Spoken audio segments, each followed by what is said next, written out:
Sir, Pakistan മുൻ പ്രധാനമന്ത്രിയുടെ മകൻ ബിലാവൽ ഭൂട്ടോ ഒരു ഔദ്യോഗിക പ്രസ്താവന ഇറക്കിയിരിക്കുന്നു. ഇന്ത്യയിൽ ആണവായുധം പ്രയോഗിക്കുമെന്ന് പറഞ്ഞു. ഇതൊരു രാഷ്ട്രീയ പ്രസംഗം മാത്രമായിട്ട് കാണേണ്ടതുണ്ടോ, അതോ ഇത് ഔദ്യോഗികമായി അവരുടെ ഒരു നിലപാടാണോ? രാഷ്ട്രീയ പ്രസംഗം മാത്രമായിട്ട് ഉണ്ടോയെന്ന് ചോദിച്ചാൽ ഇന്ത്യക്കെതിരെ അതിനകത്ത് ഇന്ത്യ തീർക്കുമെന്ന് പാകിസ്ഥാനകത്ത് പറയുന്നതിനകത്ത് ഒരു രാഷ്ട്രീയ മുതലെടുപ്പുണ്ട്. പക്ഷേ നമ്മൾ കുറെ ദിവസം കൊണ്ട് ചർച്ച ചെയ്യുന്ന ഒരു വിഷയം, ഒരുപക്ഷെ ഞാനും നമ്മുടെ ചാനലിലെ വിജയകുമാർ സാറും ഒരുപക്ഷെ സന്ധ്യയൊക്കെ ആയിട്ട് ചർച്ച ചെയ്യുന്ന വിഷയം എന്ന് പറഞ്ഞാൽ, പാകിസ്ഥാൻ ഒരു ഒരുക്കമുണ്ട് ഇന്ത്യയെ ആക്രമിക്കുന്നതിന് വേണ്ടി. അത് പാകിസ്ഥാന്റെ ഭാഗം നിന്നുള്ള ഒരുക്കമല്ല. നമ്മുടെ ഇന്ത്യക്കകത്ത് ഒരു പ്രശ്നം ഉണ്ടാക്കി ഇന്ത്യയുടെ ഇപ്പോഴത്തെ ഒരു പുരോഗമനത്തിലേക്കുള്ള ഒരു പോക്കിനൊരു തടസ്സത്തിന് വേണ്ടിയാണ് അതിന് പാകിസ്ഥാനെ ഉപയോഗിക്കുന്നു എന്നുള്ളത്. ഇവനെ അങ്ങനെ ഉപയോഗിക്കാൻ പറ്റുന്ന ഒരു രാജ്യം, കാരണം അങ്ങനെയാണ് ഇവൻ ജീവിച്ചുകൊണ്ടിരിക്കുന്നത്. ഇപ്പൊ യുദ്ധം നടക്കുമ്പം ഏതെങ്കിലും രാജ്യത്തിന്റെ സ്പോൺസർഷിപ്പിലുള്ള യുദ്ധമാണെങ്കിൽ പോലും അവിടെ ഇനി നശിക്കാനൊന്നുമില്ലല്ലോ, അല്ലെങ്കിൽ നശിച്ചാൽ പോലും അതിന്റെ ബാക്കിയെടുത്ത് ഭക്ഷണം കഴിക്കാമെന്ന് വിചാരിക്കുന്ന ചില ആൾക്കാർ. ആ ഒരു അവസ്ഥയിലാണ് പാകിസ്ഥാൻ. ഇപ്പോഴത്തെ കഴിഞ്ഞ ദിവസത്തെ ഈ IMF ഒക്കെ പാകിസ്ഥാന്റെ കടത്തിന്റെ കണക്ക് കേട്ടാൽ തിരിച്ചടവും ഒന്നും ഇല്ലാത്തൊരവസ്ഥയിലുള്ള കണക്ക് കേട്ടാൽ ഞെട്ടിപ്പോ. പാകിസ്ഥാൻ വിറ്റാ തീരാത്തോണമുള്ള കടമാണ്. മറ്റ് പല GCC രാജ്യങ്ങളും അമേരിക്കയും ഒക്കെ സഹായിക്കുന്നത് കൊണ്ട് മാത്രം ഓരോ ദിവസവും കഴിഞ്ഞു പോകുന്ന മുങ്ങിത്താന്നിരിക്കുകയാണ് ഈ പാകിസ്ഥാൻ. ഇല്ല, ആ പാകിസ്ഥാനകത്ത് ഇപ്പം നമ്മുടെ പറയുന്ന കാര്യം എന്ന് പറഞ്ഞാൽ സിന്ധു നദീജല കരാർ, പഹൽഗാം ആക്രമണം നമ്മളാരും ഉണ്ടാക്കിയതല്ലല്ലോ, അല്ല നമ്മളാരും വിളിച്ചു വരുത്തിയല്ലോ. ഇവിടെ കയറി ആക്രമിച്ചിട്ട് അതിന്റെ കാരണക്കാരനായിട്ടുള്ളത് പാകിസ്ഥാനാവുകയും പാകിസ്ഥാൻ അകത്ത് നിൽക്കുന്ന ഇപ്പൊ പാകിസ്ഥാൻ പ്രധാനമന്ത്രിക്ക് അപ്പുറം നിൽക്കുന്ന ഒരുത്തനുണ്ടല്ലോ മുനീർ, അവനാണല്ലോ അതിന് വേണ്ട വിധത്തിൽ അല്ലെങ്കിൽ അത് നടത്തുന്നത് ഞങ്ങളാണെന്നുള്ള രീതിയിലേക്ക് ഒരു പ്രസ്താവന അതിന്റെ ഒരു 10-15 ദിവസം മുമ്പ് അവന്റെ സൈനിക ക്യാമ്പിലെ ഉദ്യോഗസ്ഥന്മാരെന്നുള്ള രീതിയിൽ പറഞ്ഞത് കർണയരമ്പാണ് കാശ്മീർ അല്ലെങ്കിൽ മറ്റു പലതുമാണെന്നൊക്കെ പറഞ്ഞിട്ടാണല്ലോ. അത് ഇവിടെ വന്നിട്ട് ഈ രാജ്യത്ത് കയറി ജാതി നോക്കി, അതിനകത്ത് പ്രത്യേക ചില താല്പര്യങ്ങൾ, ജാതി നോക്കി ആൾക്കാരെ കൊന്നിട്ട് പോയി, കലിമ ചൊല്ലാത്തവരെ അല്ലെങ്കിൽ ചൊല്ലാത്തവനെ കൊന്നിട്ട് പോയി. അതൊക്കെ നമ്മുടെ ഇന്ത്യക്കകത്ത് വലിയ. എന്നിട്ട് ഇന്ത്യൻ പ്രധാനമന്ത്രിയെ വെല്ലുവിളിച്ചു. ഏറ്റവും ക്രൂരമായിട്ടുള്ള ഭാര്യയും ഭർത്താവും കൂടെ നിൽക്കുമ്പോൾ ഭർത്താവിനെ മാത്രം കൊല്ലുന്ന, ഭാര്യയും കൂടെ കൊന്നാൽ ഒരു പ്രശ്നവുമില്ല അവർക്ക്, ആ മരണത്തിന്റെ ഒരു മരണവേദനയേ ഉള്ളൂ. മറ്റേ ഉണ്ടാക്കിയ ഒരു വേദന എത്ര വലുപ്പത്തിലാണെന്ന് പറഞ്ഞാൽ സ്വന്തം ഭർത്താവ് ഒരു ഭാര്യയുടെ മുമ്പിൽ വെച്ച് വെടിയേറ്റ് മരിച്ച് അത് നേരിൽ കണ്ടുകൊണ്ടിരിക്കുന്ന ഒരു സ്ത്രീയുടെ ഒരു അവസ്ഥ. എന്നിട്ട് വെല്ലുവിളിച്ചിട്ട് പോയി മോദിയോട് പോയി പറയാൻ. മോദിയോട് പറഞ്ഞു, അല്ലെങ്കിൽ മോദി കേട്ടു, അതിന്റെ ഗുണം അനുഭവിച്ചു. അപ്പൊ അതിനുശേഷം ഇവിടെ നമ്മൾ അന്ന് അദ്ദേഹം ഒരുപക്ഷെ എടുത്ത തീരുമാനത്തിൽ ആദ്യത്തെ തീരുമാനം ചോരയും വെള്ളവും കൂടെ ഒരുമിച്ച് ഒഴുകുന്നില്ല, സിന്ധു നദീജല കരാർ അതുവരെ ഇരുന്ന ഭരണാധികാരികൾ അല്ലെങ്കിൽ പാകിസ്ഥാൻ കാണിച്ചിട്ടുള്ള പല കൊള്ളരുതായ്മകൾക്കും മറുപടി കൊടുക്കുന്നതിന് എടുക്കാത്ത ചില കാര്യങ്ങളാണ് തീരുമാനം എടുത്തത്. ഏറ്റവും പ്രധാനപ്പെട്ട ഒരു തീരുമാനമാണ്, ആർക്കും എടുക്കാൻ അല്ലെങ്കിൽ ഭയക്കുന്ന തീരുമാനമാണ്, അല്ലെങ്കിൽ അന്താരാഷ്ട്ര അല്ലെങ്കിൽ അത്ര തീരുമാനമെടുത്ത ഒരു വിഷയമാണെന്ന് പറഞ്ഞു. ഇനിയും വെള്ളം കൊടുക്കത്തില്ലെന്ന് പറഞ്ഞു. 2028 ആകുമ്പോഴത്തേക്കും ഒരു തുള്ളി വെള്ളം ഇനി അവിടെ ഇല്ലെന്ന് കഴിഞ്ഞ ദിവസം നമ്മുടെ പ്രസ്താവന ഇറക്കിയിട്ടുണ്ട്. അപ്പൊ അത് കൊടുത്തില്ലെങ്കിൽ അതിന്റെ കാരണം പറയും. പാകിസ്ഥാൻ നശിച്ചു, കാര്യം ശരിയാ, അവിടെ കൃഷിയായിരുന്നല്ലോ, എന്തെങ്കിലും ഒരു പട്ടിണി കിടക്കാതിരിക്കുന്നതിന് അല്ലെങ്കിൽ GDP-യുടെ ഒരു ചെറിയ വരുമാനം, കൃഷിയെല്ലാം നശിച്ചു പോയിട്ടുണ്ട്. സിന്ധ് മേഖലയിലൊക്കെ വലിയ പ്രക്ഷോഭത്തിലേക്ക് ആൾക്കാർ പോകുന്നുണ്ട്. ഒരുപക്ഷെ ഈ വളർച്ച വരുമ്പോഴത്തേനും ആ പ്രക്ഷോഭത്തിലേക്ക് പോകും. അത് കൊടുത്തില്ലെങ്കിൽ വലിയ പ്രശ്നം ഉണ്ടാവും എന്ന് പറഞ്ഞാൽ മാനുഷിക പരിഗണനയല്ലേ കൊടുക്കണ്ടേ എന്നുള്ള രീതിയിൽ പാകിസ്ഥാന്റെ ഭാഗം നിന്ന് സംസാരിക്കുന്ന ചില ആൾക്കാരൊക്കെ നമ്മുടെ കേരളത്തിലും ഇന്ത്യയിലും ഒക്കെ ഉണ്ട്. അതൊക്കെ പാകിസ്ഥാന്റെ അത് സ്വാഭാവികമായിട്ടുള്ള മാനുഷ്യ പരിഗണന വെച്ച് സംസാരിക്കുന്നില്ല. കാരണം ഇങ്ങനത്തെ ഒരു നെറേറ്റീവ് ഇന്ത്യയിലും ഉണ്ടാക്കി ലോകത്തും ഉണ്ടാക്കി ഈ ഒരു കാരണം പറഞ്ഞുകൊണ്ട് ഒരു അറ്റാക്കിന് വേണ്ടി കഴിഞ്ഞ ദിവസം ഖ്വാജ ആസിഫ് പറഞ്ഞില്ലയോ, സിന്ധു നദീജല കരാർ അല്ലെങ്കിൽ അത് ഞങ്ങൾക്ക് ഏറ്റുമുട്ടേണ്ടി വരും, സഹിച്ചിരിക്കേണ്ടി വരും. കഴിഞ്ഞ ദിവസം വേറൊരു മന്ത്രി പറഞ്ഞു ഈ പറഞ്ഞ പോലെ കൈവെട്ടുമെന്ന് പറഞ്ഞാൽ നരേന്ദ്രമോദിയുടെ കൈയായിരിക്കും വെട്ടുന്നത്. കാരണം അയാളുടെ ഒരു രോമം അയാൾ വെട്ടത്തില്ല, മനസ്സിലാവും. കൈവെട്ടുമെന്നൊക്കെ പറയാം. നേരത്തെ ഈ സിന്ദൂർ അല്ലെങ്കിൽ നമ്മുടെ പഹൽഗാം ആക്രമണത്തിന് ശേഷമുള്ള തിരിച്ചടിക്ക് മുമ്പ് അവിടുത്തെ കൊച്ചുങ്ങൾ വരെ പറയുന്നതായിരുന്നു, ഞങ്ങൾ അണുവായുധം പ്രയോഗിക്കും. അപ്പം ഇപ്പൊ ഈ പറഞ്ഞതുപോലെ തന്നെ അന്ന് അണുവായുധം പ്രയോഗിക്കും. അപ്പൊ നമ്മള് ലോകം മൊത്തവും ഭയന്നിരുന്ന ഒരു കാര്യമാണ്. 2 ആണവ രാജ്യങ്ങൾ നമ്മളുടെ ഏറ്റുമുട്ടല, നിസ്സാരമായിട്ടുള്ള ഏറ്റുമുട്ടല. നമ്മളൊന്നും മറുപടി ഒന്നും പറയാൻ പോയില്ല. പല രാജ്യങ്ങളെ കൊണ്ടും പറയിച്ചു ഇന്ത്യ എടുത്ത്, അല്ലെങ്കിൽ അതിനകത്ത് ഒരു നൃത്തം ഉണ്ടാവണത്. നരേന്ദ്രമോദി പറഞ്ഞു, ഇവിടുത്തെ സ്ത്രീകളുടെ, അമ്മമാരുടെ, പെങ്ങന്മാരുടെ സിന്ദൂരം മായച്ചിട്ടുണ്ടെങ്കിൽ അതിന് മറുപടി പറഞ്ഞൊക്കെ തുറന്നു. മനസ്സിലാവുന്നില്ലയോ? എന്തുകൊണ്ട് ഈ ആക്രമണം നമ്മൾ ലോകത്തോട് വിളിച്ചു പറഞ്ഞു? നമ്മുടെ മര്യാദയായിരുന്നു.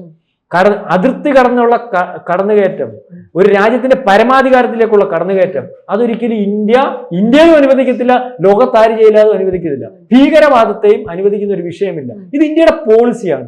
അപ്പൊ അതിന് തിരിച്ചടി കൊടുത്തു. പാകിസ്ഥാൻ അവസാനം കരഞ്ഞു കൂവി. ആണവായുധം ഇരുന്ന കിരാന ഹിൽസിന്റെ ആണവായുധം എടുക്കാൻ പറ്റാത്തോണം അവന്റെ വാതുക്കെ കൊണ്ട് ബ്രഹ്മോസ് അടിച്ചു.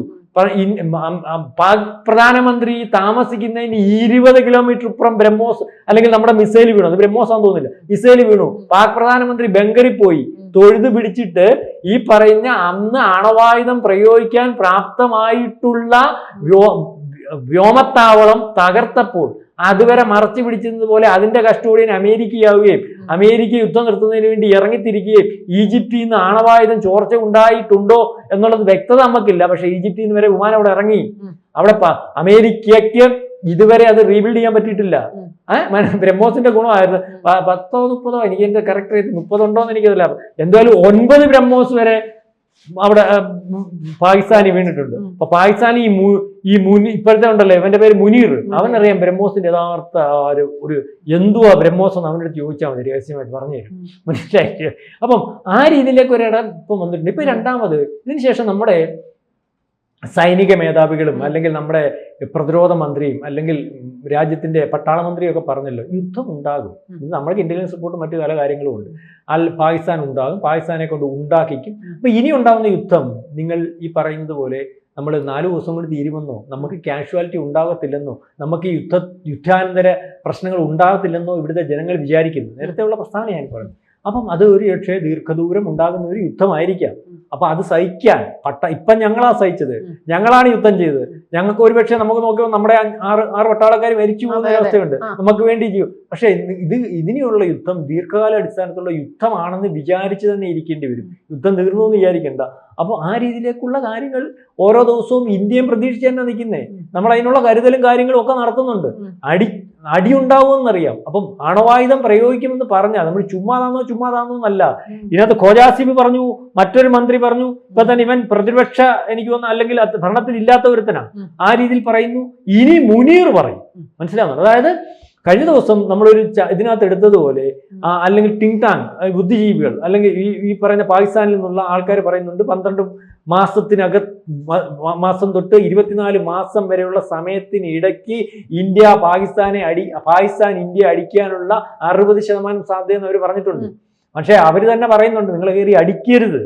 ഇന്ത്യ പഴയ ഇന്ത്യ അല്ല, നിങ്ങൾ വിചാരിക്കുന്ന പോലെ പഴയതുപോലെ മിസൈൽ അല്ല, അല്ലെ ഏത് സംവിധാനത്തിലുള്ള യുദ്ധമായിരിക്കത്തില്ല, സാറ്റലൈറ്റ് യുദ്ധം തന്നെയായിരിക്കും. ഒരുപക്ഷെ തുടങ്ങുമ്പോൾ കറണ്ട് പോകും, അതിനുശേഷം കമ്മ്യൂണിക്കേഷൻ മൊത്തം പോകും, പിന്നെ ഭസ്മീകരിച്ച് കളയും. നിങ്ങൾ കാണുന്നത് പോലെ അല്ല. നിങ്ങളെ ഈ യുദ്ധത്തിന് വേണ്ടി നിങ്ങൾ തയ്യാറാവുന്നതോ ആരെങ്കിലും തയ്യാറാക്കുന്നതോ ആയിട്ടുള്ള ഒരു അവസ്ഥ ഉണ്ടെങ്കിൽ അവർ നിങ്ങളെ തെറ്റിദ്ധരിപ്പിച്ച് അതിനകത്ത് കൊണ്ടിച്ചാടിക്കുന്നതിന് വേണ്ടിയാണ്. അപ്പോൾ അതിന്റെ ഉദ്ദേശം എന്ന് പറഞ്ഞാൽ ചൈനയ്ക്ക് നമ്മളുമായിട്ട് ഒരു പ്രശ്നം, ഇന്ത്യക്കകത്തൊരു പ്രശ്നം ഉണ്ടാകുന്നതിനകത്ത് ചൈനയ്ക്ക് താല്പര്യമാണല്ലോ, ഇന്ത്യയുടെ വളർച്ചയെ ബാധിക്കുള്ളൂ. ചൈന വികസിച്ചതിനെ അത്രയും പല മേഖലയിലും അതിനെക്കാട്ടി വളരെ കുറഞ്ഞ സമയം കൊണ്ടാണ് ഇന്ത്യ മുന്നോട്ട് പോകുന്നത്. അപ്പം നമ്മുടെ വളർച്ചയെപ്പറ്റി ലോക ബാങ്ക് ഉൾപ്പെടെയുള്ളവർ ഇപ്പം തന്നെ ചാർട്ട് ഇട്ടിട്ടുണ്ട്. അമേരിക്ക വരെ മറികടക്കുന്ന ഈ രീതിയിൽ പോയി എത്ര കൊല്ലത്തിനൊക്കെ വന്നു, ഏതാണ്ട് 75 ആകുമ്പോഴത്തേന് അതുവരെ സാധ്യത ഉണ്ടെന്ന് പറയുന്നത് സൂപ്പർ പവറിലേക്ക്. അപ്പൊ അതിന് തടസ്സം നിൽക്കുന്നതിന് വേണ്ടിയുള്ളത് അത് പാകിസ്ഥാന്റെ ഈ പറച്ചില് നിസ്സാരമായിട്ട് കാണണ്ട പഴയ ആണവായുധത്തിന്റെ പറച്ചിലാണ്.